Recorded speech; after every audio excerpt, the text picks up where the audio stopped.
করে এগুলো করলে? হ্যাঁ, কত? 125 টাকা, মানে 100 টাকা কেজি। আর সাজনা কি 50 টাকা কেজি? সাজনা 50, 40 টাকা কেজি সাজনা। সাজনা সস্তা হয়ে গেছে। পটল কত করে? পটল এত দাম হয়েছে পটলের? আবার দাম বেড়ে গেছে পটলের। হ্যাঁ, পটলের দাম বেড়ে গেছে। পটলের দাম একটু কম ছিল, আবার বেড়ে গেছে। আপনারা বনপাড়া আসবেন, টাটকা সবজি নিতে আসবেন। এখানে বাসি সবজি বিক্রি হয় না। লোকগুলো ভালোই আছে, খারাপ না।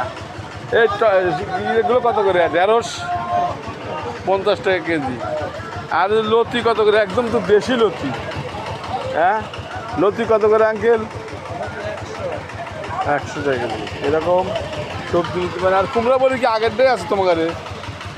হ্যাঁ, এ কত করে কেজি? এই কুমড়াগুলোর স্বাদ কিন্তু অত্যন্ত ভালো। আমার আব্বাদের নিয়ে গেছিল সেদিন, আমি নিয়ে গেছিলাম। এই কুমড়া বড়ি চলতেইছে আমার হাফ কেজি। কত করে কেজি? 200 টাকা কেজি কুমড়া বড়ি পাবেন। সবজি নিয়ে যাবেন, টাটকা শাক সবজি এবং প্রচুর সবজি নিতে পারবেন।